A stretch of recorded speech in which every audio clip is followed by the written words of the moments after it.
স্বাগতম ক্রিকফিনের নিয়মিত আয়োজন টোটাল ইম্প্যাক্টে আমি সৈয়দ সামি আছি আপনাদের সঙ্গে। আমরা জানি যে বাংলাদেশের রাজনৈতিক পটের পরিবর্তন হয়েছে, এর প্রভাব পড়েছে বাংলাদেশের ক্রীড়াঙ্গনেও, বিশেষ করে বাংলাদেশ ক্রিকেট বোর্ডে। এইসব বিষয় নিয়ে আলোচনা করার জন্য আজকে হাজির হয়েছি। আমার সঙ্গে আছেন সাদমানুল্লাহ। স্বাগতম। Thank you. আমরা জানি যে বাংলাদেশ ক্রিকেট বোর্ডের সভাপতি নাজমুল হাসান পাপন তিনি আসলে নেই, এই কারণে বাংলাদেশ ক্রিকেট বোর্ডের কার্যক্রমটা কিভাবে আসলে চলবে এটা নিয়ে আসলে একটা ধোঁয়াশা তৈরি হয়েছে। আমরা জানি যে বাংলাদেশের অন্তর্বর্তীকালীন সরকারের ক্রীড়া উপদেষ্টা আসিফ মাহমুদ তিনি আসলে বলেছেন বিসিবি একটা স্বায়ত্তশাসিত যেহেতু একটা প্রতিষ্ঠান, আইসিসির অধীনে তার একটি ফেডারেশন, এখানে আসলে তাদের হস্তক্ষেপের খুব একটা বিষয় নেই, কিন্তু বিসিবি কীভাবে চলতে পারে আপনার কি মনে হয়? না, এখন দেখেন নতুন একটা বাংলাদেশে শুরু হয়েছে, পুরা মানে একটা গভর্নমেন্ট ছিল যারা 15 বছর ধরে আসলে রুল করে গিয়েছে। তাদের এখন আসলে আপনি চাইলেই সব জায়গায় আসলে নিউট্রাল মানুষ পাওয়াটা খুবই কঠিন।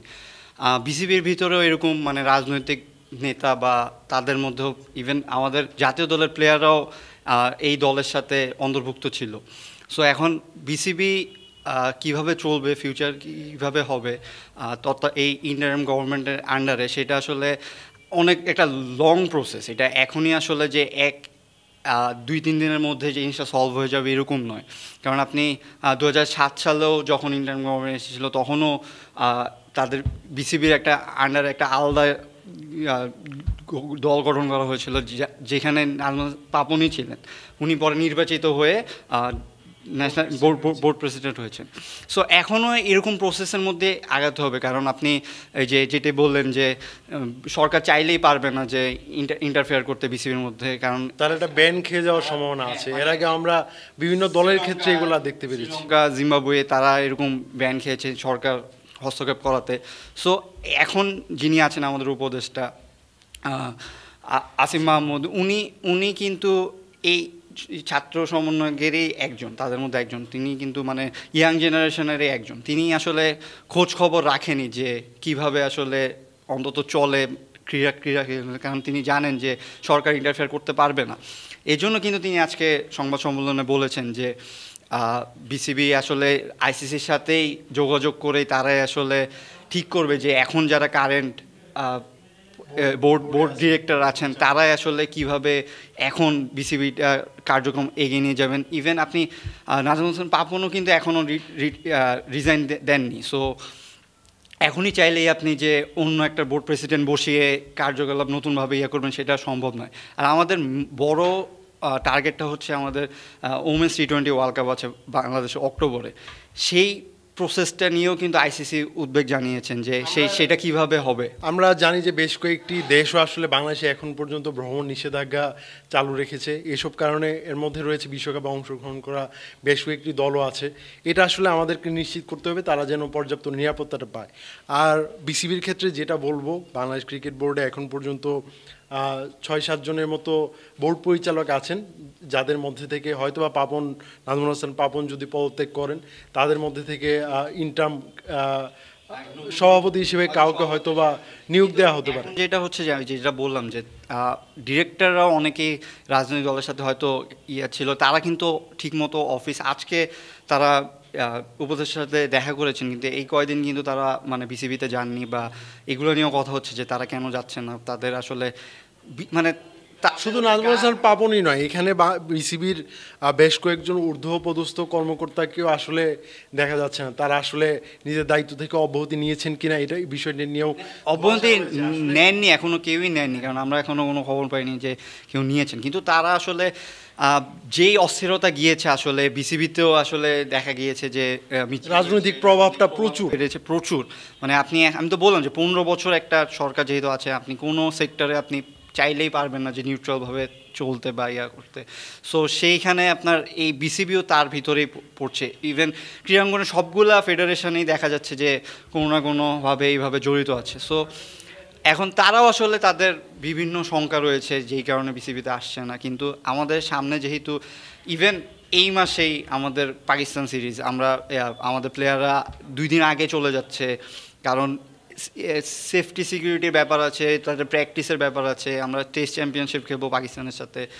এখন মানে সব কিছু মিলেই পাকিস্তান আমাদেরকে মানে হেল্প করছে যে আগে গিয়ে ওইখানে যাতে প্র্যাকটিসটা করতে পারে।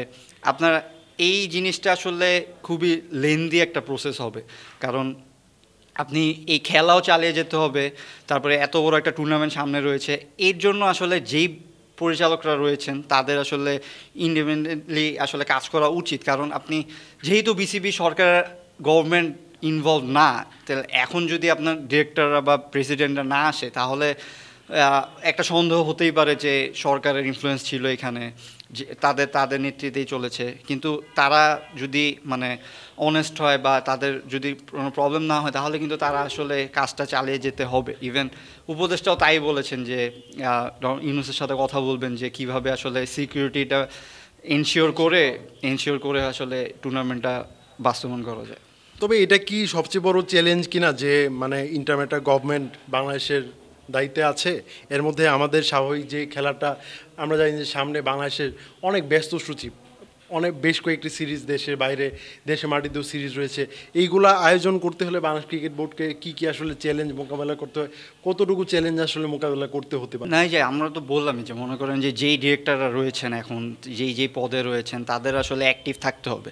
কারণ আমি এখন চাইলেই, আমি তো বললাম যে এখানে এখন চাইলেই নির্বাচন দেওয়া সম্ভব নয়। এখন চাইলেই আপনি বোর্ড প্রেসিডেন্ট যেহেতু রিজাইন করেনি, নতুন বোর্ড প্রেসিডেন্ট দিয়েই আপনি চালাবেন, বা যারা আছে তাদের মধ্যে থেকেই হয়তো কেউ একজন বোর্ড প্রেসিডেন্ট। সব মিলিয়ে হয়তো বা আমাদের আরেকটু অপেক্ষা করতে হবে আসলে। হ্যাঁ হ্যাঁ, এখন আসলে ইমিডিয়েট আমরা যেই জিনিসগুলো আছে, যে পাকিস্তান সিরিজ বা আরও 2 মাস আছে টি-20 ওয়ার্ল্ড কাপের মেয়েদের, এই জিনিসগুলো আসলে ফোকাস করে আসলে আগাতে হবে। এই পাকিস্তান সিরিজটা আমরা ঠিকমতো যদি পার করতে পারি, এর মধ্যে আমার মনে হচ্ছে যে হয়তো তারা এই নতুন সরকার গুছিয়ে ফেলবে অন্যান্য সেক্টরগুলো, যার প্রভাবে হয়তো বিসিবিতেও আসবে নতুন নতুন, তারা একটা গাইডলাইন দেবে আইসিসির সাথে আলোচনা করে কিভাবে আসলে পরিচালনা করা যায়, সেগুলো নিয়ে তারা মিটিং করে আসলে মনে হয় আমার মনে হচ্ছে যে এই আস্তে ধীরেই আমরা জিনিসটার সমাধান করতে পারবো।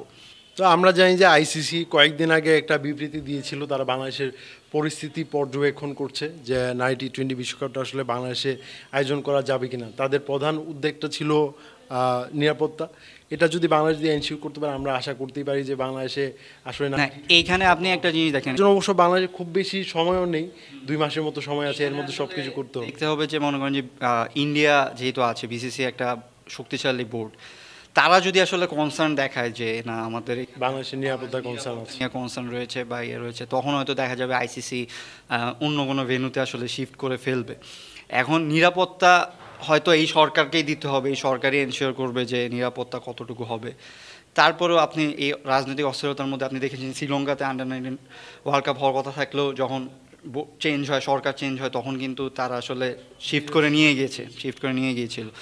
সো আপনি মানে একটা নাজুক অবস্থায় রয়েছে আসলে বিসিবি, বা পুরো বাংলাদেশে একটা নাজুক অবস্থায় রয়েছে। সো এর মধ্যে আসলে দেখা যায় সময় দিতে হবে। আসলে আমার যেটা মনে হচ্ছে যে সময় দিতে হবে, সময় আলোচনার মধ্যে থাকতে হবে যে আসলে যদি আইসিসিকে বা বিসিসিআইকে এনশিওর করা যায় যে সিকিউরিটি বা অন্যান্য ফ্যাসিলিটিস সব ঠিকঠাকভাবে প্রোভাইড করা যাবে, তাহলেই আসলে মনে হয় যে এই ওয়ার্ল্ড কাপটা হবে। এখন এটা আসলে একটা এত বড় একটা টুর্নামেন্ট, বাংলাদেশের ক্রিকেটের জন্য ভালো, বাংলাদেশের সব ধরনের দিক থেকেই ভালো, বিসিবির জন্য সব দিক দিয়ে ভালো। এখন এটা হাতছাড়া হয়ে গেলে আসলে মানে আবার একটা ব্যাকফুটে চলে যাওয়ার আছে। এখন অবশ্য অনেক ক্ষেত্রেই এই যে চেঞ্জ করতে হবে বিসিবিকে, আবার নতুনভাবে ঢালাওভাবে চেঞ্জ করে আবার সব কিছু ফ্লো করতে হবে। আমাদের প্লেয়াররাও কিন্তু, আমাদের রানিং প্লেয়াররাও কিন্তু এই দলের সাথে রাজনীতির সাথে জড়িত। সো অনেক কিছুর ব্যাপার রয়েছে আসলে। বাংলাদেশের দর্শক কিভাবে কি দেখবে, এখন যেহেতু গণতান্ত্রিক প্র্যাকটিস করার চেষ্টা করা হচ্ছে, সো দেখা যাবে যে অনেক মানে সাধারণ মানুষের দাবিকে অনেক প্রায়োরিটি দিবেন আমাদের উপদেষ্টা। সো মানে লং প্রসেস, আমার যেটা মনে হচ্ছে যে লং। তো দর্শকদের জন্য একটা জিনিস একটু জানিয়ে রাখি যে বাংলাদেশে টি-20 বিশ্বকাপটা যদি না হয়, আইসিসি 3টা দেশের নাম অলরেডি প্রস্তাব করেছে, শ্রীলঙ্কা, ভারত এবং সংযুক্ত আরব আমিরাত। আমরা জানি যে অক্টোবর নভেম্বরের দিকে যেই সময়টায় টি-20 বিশ্বকাপটা আসলে অনুষ্ঠিত হবে, এই সময়টায় আমাদের উপমহাদেশে প্রচণ্ড বৃষ্টিপাত হয়। এই কারণে আসলে বিকল্প ভেন্যু হিসেবে সংযুক্ত আরব আমিরাতকে আসলে ভেবে রাখা হয়েছে। এখন আসলে আমরা দেখবো আসলে পরিস্থিতিটা কি হয়, সেটা নিয়ে আবার দর্শকদের সামনে আসলে হাজির হতে পারবো মনে হয়। দেখা যাক, আমরা আসলে এই রাজনৈতিক অস্থিরতার জন্য আমরা এই আসলে খেলা নিয়ে কারোই কোনো আসলে ইম্পর্টেন্স দিতে পারছিলাম না, বা আমাদের সিরিজও ছিল না। কিন্তু এই যে আমাদের এই টিম এইচপি টিম খেলছে পাকিস্তানে অলরেডি, এখন আসলে আস্তে আস্তে সব নর্মাল হোক, আমরা খেলায় ফিরি আবার। খেলা আসলে সব দেশের জন্য একটা, বাংলাদেশের জন্য তো বাংলাদেশের ক্রিকেট অনেক বড় একটা ফ্যাক্টর পুরো বিশ্বের কাছে। সো দেখা যাক কি হয়, নতুন বাংলাদেশের নতুন ক্রিকেট। দর্শক, আমরা বেশ কিছুদিনের বিরতির পর আসলে টোটাল ইমপ্যাক্টটা শুরু করলাম। আমরা আশা করছি যে এখন নিয়মিত আপনারা এটি দেখতে পারবেন ক্রিক ফ্রেন্সিতে। সে পর্যন্ত আমাদের সঙ্গে থাকুন, আমরা আবারও হাজির হব অন্য কোনো বিষয় নিয়ে। ধন্যবাদ।